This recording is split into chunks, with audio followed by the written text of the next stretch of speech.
प्यारे बच्चों नमस्कार। हिंदी की ऑनलाइन कक्षा में आपका स्वागत है। आज हम कक्षा 7वीं पाठ 20 विप्लव गायन कविता का सार पढ़ेंगे।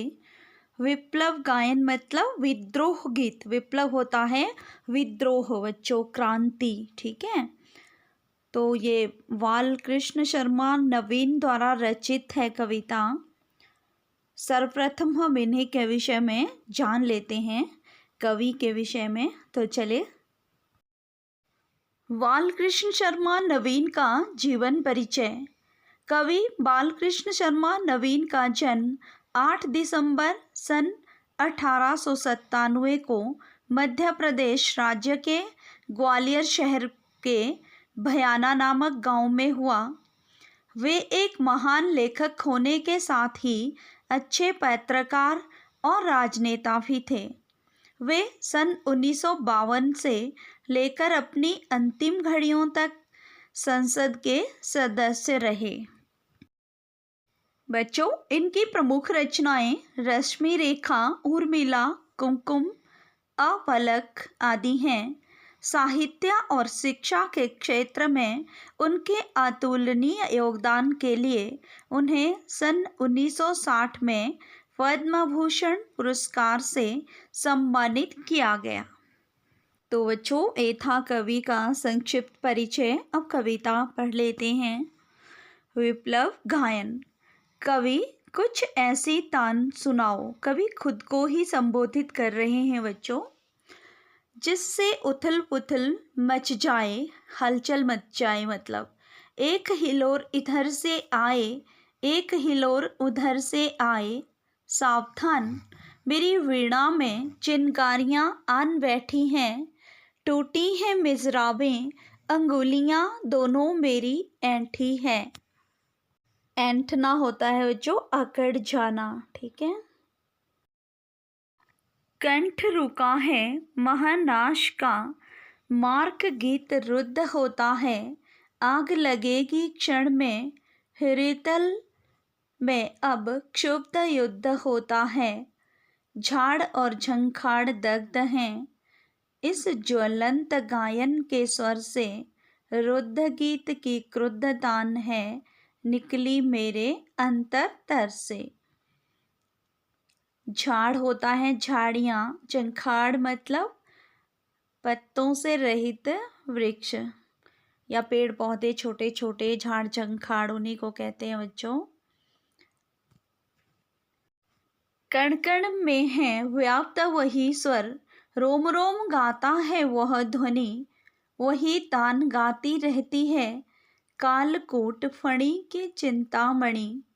आज देख आया हूँ जीवन के स्वराज, समझ आया हूँ भ्रूविलास में महानाश के पोषक सूत्र परख आया हूँ।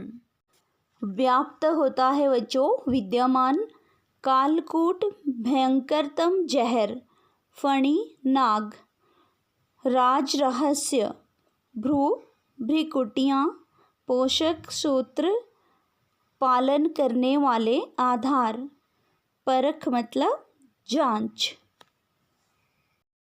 अब विप्लव गायन कविता का सारांश।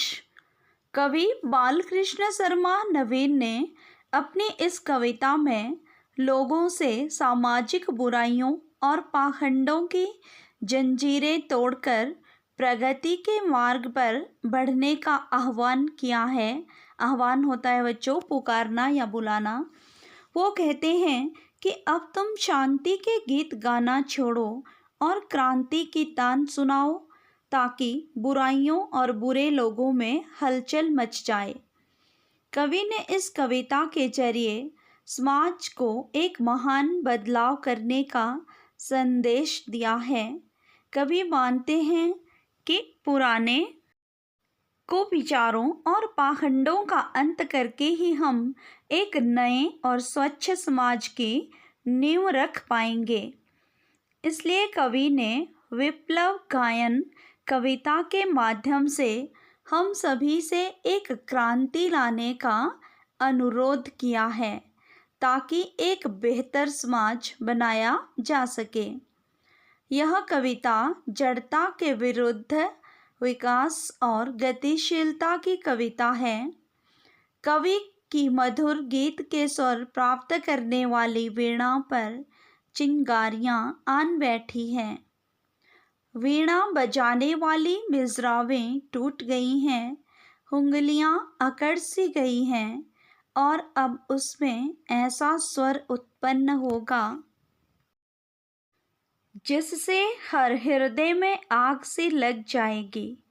रूढ़ियों परंपराओं के झाड़ झंखाड़ इस क्रोध भरी ताल में जल उठेंगे। झाड़ मतलब छोटी झाड़ियाँ, झंखाड़ मतलब पत्तों से रहित पेड़ पौधे। कवि के हृदय से उत्पन्न होने वाली आज वही तान प्रकृति के कण कण में व्याप्त हो चुकी है। वह हर पल विकास और गतिशीलता को रोकने वाली हर प्रवृत्ति को मिटा देने के रहस्य को समझ चुका है।